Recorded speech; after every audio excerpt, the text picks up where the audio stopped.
গুলি করে মারলেও একতার পথ থেকে সরছেন না বলে মহাবীর জয়ন্তীতে বার্তা দিয়েছেন মুখ্যমন্ত্রী। বুধবার নেতাজি ইন্ডোরে জৈনদের অনুষ্ঠানে যোগ দিয়েছেন মুখ্যমন্ত্রী মমতা বন্দ্যোপাধ্যায়। সেখানেই তিনি বলেছেন, একতাই দেশের শক্তি বৃদ্ধিতে সাহায্য করবে, বিভাজনের দেশে দুর্বল হয়ে পড়বে না বলে জানিয়েছেন মুখ্যমন্ত্রী। তিনি আরো বলেছেন, এ রাজ্যে সব ধর্মের উৎসব পালন করা হয়, মানুষও প্রত্যেক উৎসবে নিজেদেরকে যুক্ত করেন।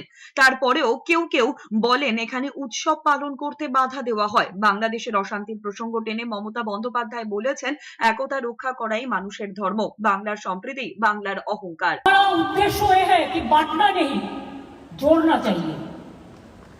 बांटने से देश बढ़ जाएगा, कमजोरी बढ़ जाएगा, इकोनॉमी कमजोरी बढ़ जाएगा। और यूनाइटेड रहने से देश आगे बढ़ेगा। हम नहीं कह सकते हैं कि हमारा प्रॉपर्टी लेने का हक किसी का नहीं है, वैसे और किसी का प्रॉपर्टी लेने का हक हमारा भी नहीं है। कोई कोई तो खूब बताते हैं और बंगाल को डिफेंड करते हैं, कहता है बंगाल में हम हिंदू धर्म को प्रोटेक्शन नहीं देता है। कौन देता है? बोलो कौन प्रोग्राम में आप लोगों को रुक दिया? हर समाज को हम पूछेंगे कौन प्रोग्राम को हम रुका है। Even I must give the credit to my minority community also. They have celebrated all the Hindus program also. This is Bengal. I am proud to say that.